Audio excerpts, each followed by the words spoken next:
morning and welcome to AM Joy. That little rallying call that we heard all throughout last year's election merited a remix this morning because it has somehow made a comeback. Likely because this week, the drip, drip, drip of reports about possible collusion between the Trump campaign and Russian efforts to hack the election came to a head with the news that Special Counsel Robert Mueller will issue the first indictment of his Russia investigation on Monday. That may well explain the signs of nervousness that we've been seeing both from the Trump administration and from some of Trump's supporters in the media, namely their aggressive attempts to shift the narrative from the real Russiagate to a fake scandal about Russians buying a Canadian uranium company in 2010.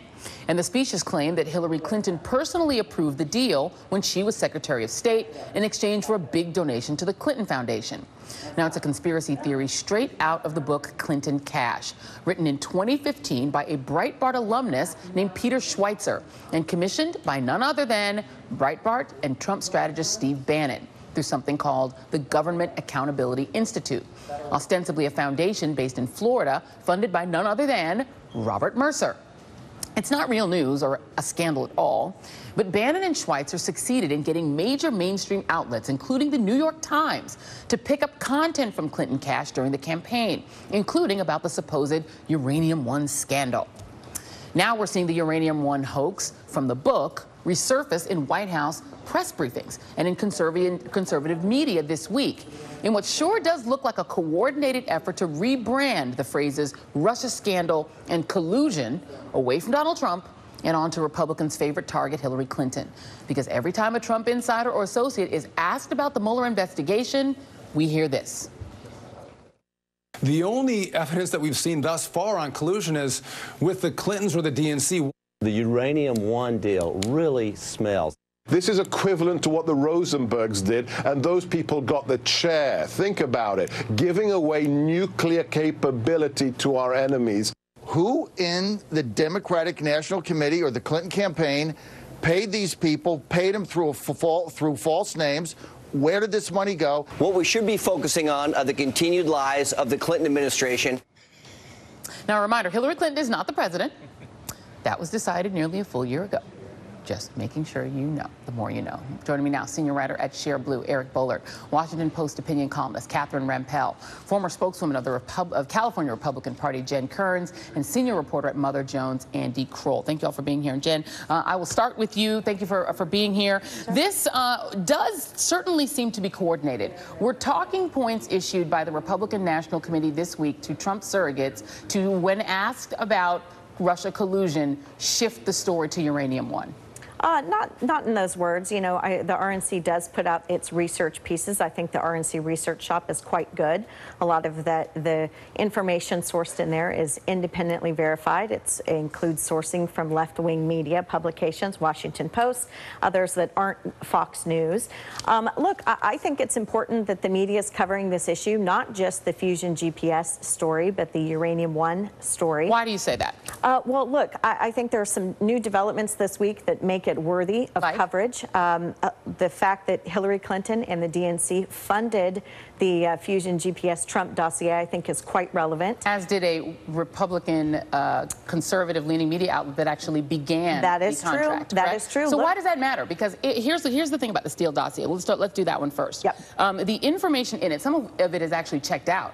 And so if, in fact, that document contains relevant and valid information showing that the Trump campaign colluded with Russia or worked with Russian operatives in order to distort the results of the 2016 election.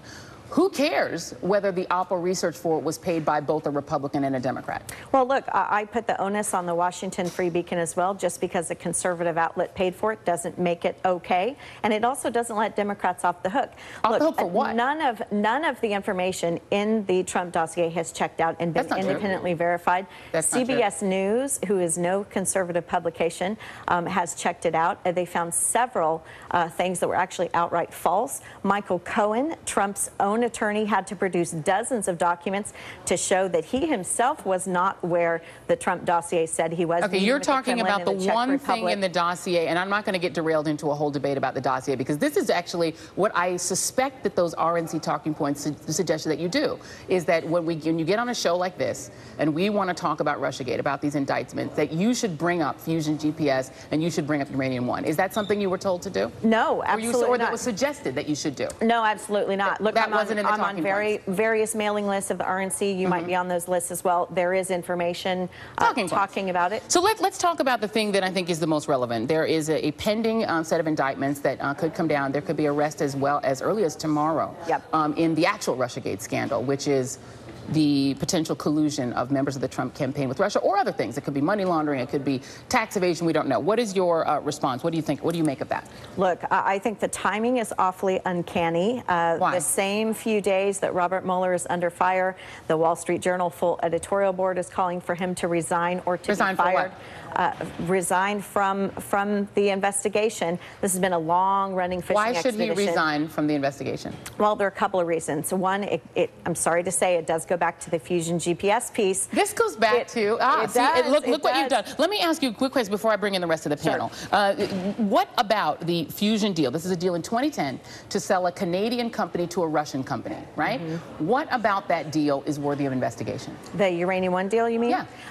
Look, the Uranium One deal is problematic because you have Hillary Clinton, who is presiding at the Secretary of State's office.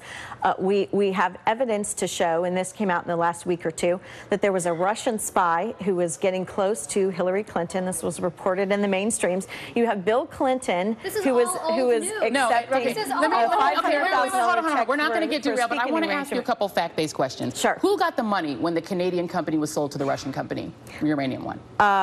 Who received the money? I presume the company, but look. Yeah, okay, second question. Who approved the sale? Because when any sort of uranium or any company that sells sort of sensitive type products, and by the way, the uranium that's mined in these mines, right, is for nuclear power. It's not for nuclear bombs, right? But when that happens, there is an organization called CFIUS that approves it. Do you know what CFIUS stands for? Yes, absolutely. What does it stand for? Committee on Foreign Investment in the United States. How many people sit on that committee? 9 members. How many have to approve a deal like this? All 9 of them, members. I believe. How many approved this deal?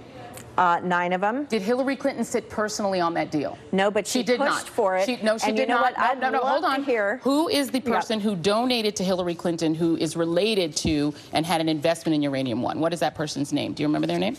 They are board members of Uranium One, donated up to $143 million. Tom Fustra. And when did Tom the Clinton Foundation. Did he own any assets in Uranium One at the time that Hillary Clinton was Secretary of State? You know, I don't know that, but here's what I would. Sold them. Here's what I'd like to know. So hold on one second. You should want to know, sold them years before. Yep. So what you're talking about is a deal that 9 members of CFIUS approved unanimously, none of whom was Hillary Clinton.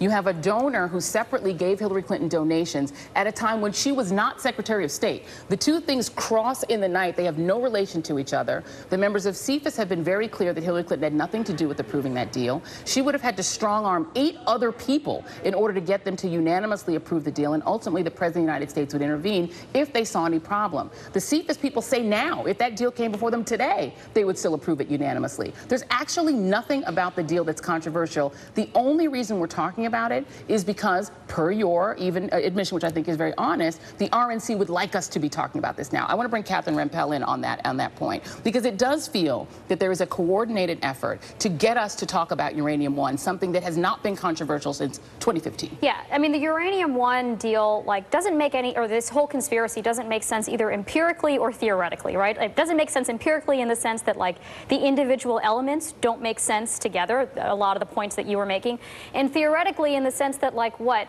Hillary was colluding with the Russians so she could lose the election? That doesn't make any sense.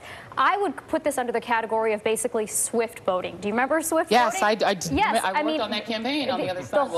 The whole concept of this strategy is to make your weakness seem like the opposite party's weakness or the opponent's weakness. We saw this during the election and afterwards with fake news, with, no puppet, you're the puppet. My temperament isn't bad. Your temperament is bad. So it's the same kind of deal with this Russia collusion conspiracy theory. Trump is being accused of colluding with the Russians. So therefore, let's turn the tables and say, no, actually, Hillary, who's not even running for anything. She's a private and let me citizen. ask you about that.